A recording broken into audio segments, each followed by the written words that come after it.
dañ ma poser une question par rapport à une analyse sur le combat entre Modou Lo Ama Baldé léegi nag bon ñun nag nañ leen ci wax suñu gis-gis parce que nous sommes des pratiquants d'arts martiaux les sports de combat ça vient des arts martiaux donc c'est le combat c'est toujours le combat donc mën nañ ci wax suñu gis-gis d'abord di leen féliciter di leen encourager ñoom ñëpp ils ont bien travaillé combat bi nag du combat cuune lu tax ma ne du combat cuune mooy que ñoom ñaar ñëpp ku nekk def na action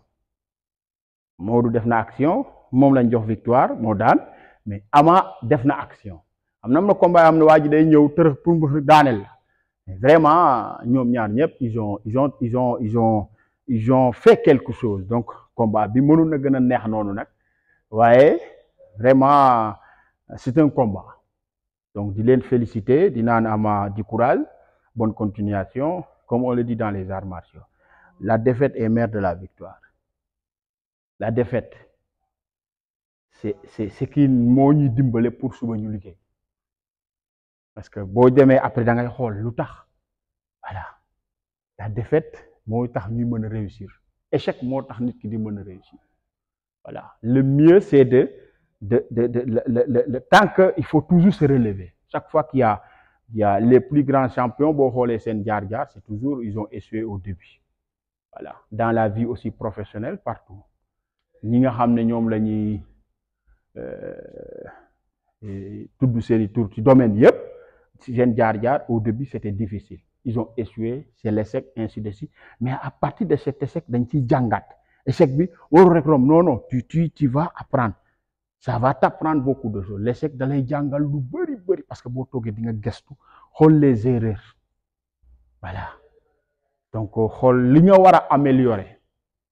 du question ne yow mi daan tu es nul non et je le dis toujours kii daan il est champion que jour instant bi mu daan fa la mën moom bi mu la daan noonu mais combat bi bu jeexee mënatu la parce que bu ngay xool bu ñu leen boole waata peut-être keneen ki daan aussi donc on est champion que l'instant présent quand au moment où on a terrassé mais après le combat on n'est plus champion pour moi ça ne veut pas dire que je suis plus fort que la personne c'est une chance voilà yàlla mooy joxe ndam mooy jox kële mais ndam bi aussi il faut mu am jóg dem ci action voilà donc vraiment Modou félicitations encore les deux particulièrement Modou j'encourage Ama de redoubler d'efforts de ne pas se décourager xam ne le sport c'est comme ça on va gagner on va perdre voilà bu ñu gagner du ñu naagu mais bu ñu daanoo bu ñu bàyyi voilà donc et toujours le début parce que on a vu que psychologiquement bu ñu xoolee combat bi ñoom ñaar le début on a vu que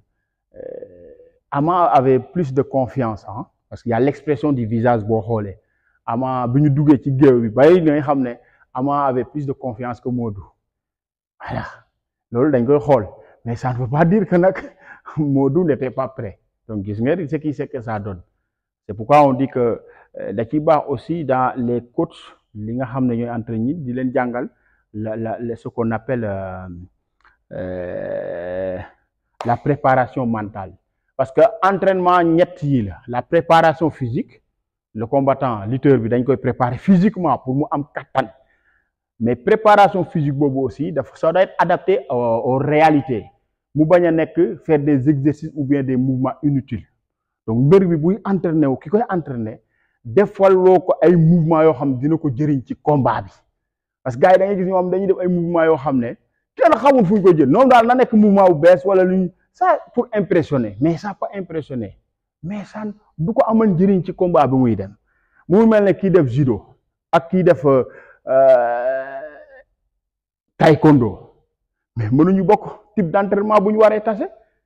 peut-être ils auront les mêmes résultats mais entraînement yi mënul bokk c'est pas possible il faut que les entraînements soient adaptés aux réalités de la lutte sénégalaise sinon rek souvent on va épuiser les lutteurs pour rien du tout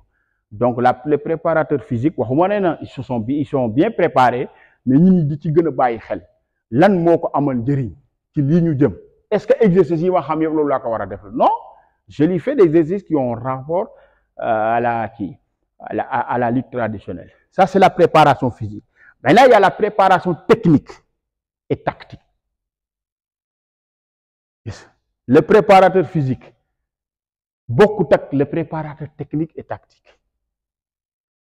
Maintenant, moi, am chance qu'on xamné il est bon dans préparation physique, technique, tactique, ainsi de suite. Technique, tactique, moi, maintenant, les techniques, ça, c'est la lutte proprement dit.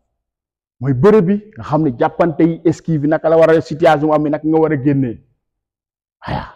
Lolu c'est les techniciens qui gèrent ça. Voilà. Après, il y a aussi les frappes. Voilà. Comment frapper un coup, comment anticiper. Voilà, le combat, il y a ce qu'on appelle la distance de sécurité, la ligne rouge. Yo yep combattant da ko wara jangal. La ligne rouge moy adversaire waru fa tek tank. Bu fa tegé tank bombe yi dafa wara dal. Accrochage bu amé, qu'est-ce qu'il faut ainsi. Ça c'est les techniciens qui s'occupent de ça. Motax le préparateur physique, il faut mu xam lan moy lamb. Beure comment ça se passe, s'il ne le sait pas, dina la def lo ay mouvement yo xamné du la amal njëriñ ci lamb. Parce que physique bi may defloo pour cardio renforce tout ça day xool donc lamb sénégalais c'est différent de la lutte vietnamienne, c'est différent. Donc lan laa jël ci sama xam-xam préparation physique boobu adapté ko ba nga xam dina mën a jëriñ lépp mbër mi ci situation. Donc il faut mu xam le préparateur physique, il faut mu nekk ku xam bëre xam lamb. Le technicien aussi qui jàngale dóor boxe. Voilà, souvent on dit il faut chercher un, mais c'est pas tous les boxeurs ñoo mën a xam. Yow da ngay gis gars yi mooy li may wax dañuy dem États-Unis fay un coach bu jàngaleen dóor lël sac dafa tël jour combat ngeen ñëw arbitre péep sa adversaire ne nii li nga jàngoon di dóor yëpp réer parce que waa ji pour nga dóor il faut mu siggi. Y a un problème. Voilà, moo tax même ki lay jàngal dóor il faut mu xam bëre parce que la lutte dafa am réalité. Voilà. Après il y a la préparation mentale. Mbër mi il faut combattant mi nga jàngal ko mentalement. Dans les arts martiaux on dit il faut jamais sous-estimer son adversaire. Mooy adversaire yi waroo ko xeeb. Il faut jamais se surestimer mooy yow ci sa bopp bu wóolu sa bopp trop. Mais il ne faut pas se sous-estimer. Yo itam bul xeeb sa bopp. Donc motax le fait que yow xeeboo ko motax nga mën ko sóoraale mais boo ko xeebee doo ko sóoraale motax nag comme xeeboo ko mais wóolu nga sa bopp mais xeeboo sa bopp aussi motax combat bi da nga ciy dem ak dal ak tey ak technique mais ñu am na ñoo xam ne dañuy xeeb adversaire dama koy rey kii abine bi nga song ko mu tiit. Voilà mooy waral souvent nga gis arbitre ne pipe nga song waa ji dóor la benn tur nga arrière lu tax nga arrière automatiquement ton cerveau te dit ah li nga foogoon du loolu de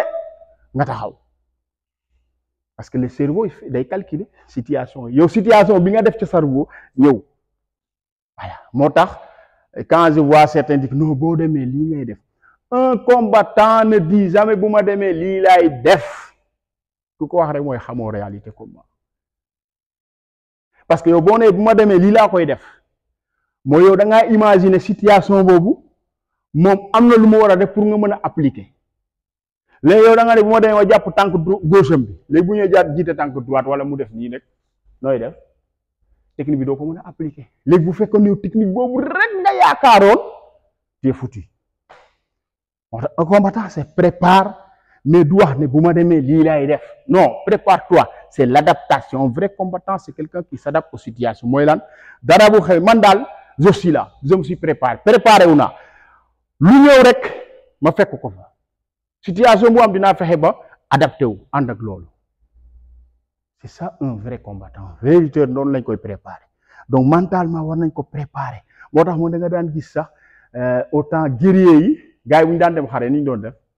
day ñëw di lay tagg sama ama defoon lii nii do aw affaire yooyu nga c'est on te prépare mentalement.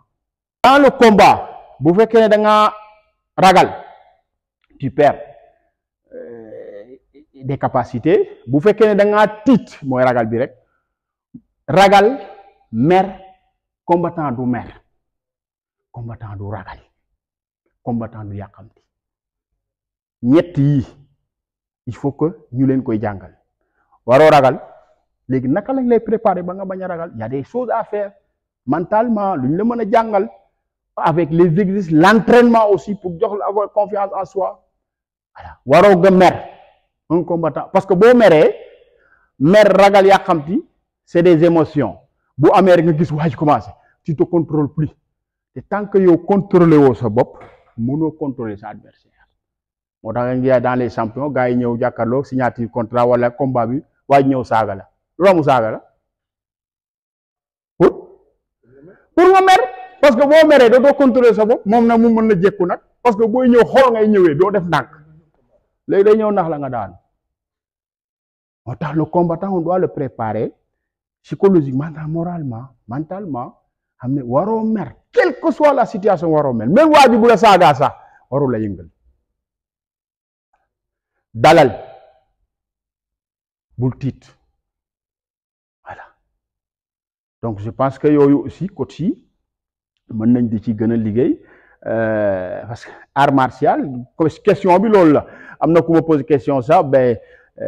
rapport bi qu'est-ce que l'art martial peut apporter à la lutte mais c'est pas une question technique parce que man mën naa jàng technique de lutte yoo xam ne mën naa ko mën jàngal ko benn mbër moom ni mu koy mën a appliquer ci combat man mi ko jàngal mënuma ko appliquer parce que moo ma ëppale aptitude ak force ak résistance pour moom mu mën ko appliquer moo tax ñoom aussi il faut ñuy dem découvrir les autres disciplines voilà mais c'est pas n'importe quelle discipline aussi et c'est pas n'importe quel maître c'est pas n'importe quel maître ñëpp xamuñu voilà ki lay jàngal il faut mu xam bëre ki lay jàngal teg il faut mu xam bëre sinon dina la jàngal technique yoo xam ne boo ko appliquer ça ne marche pas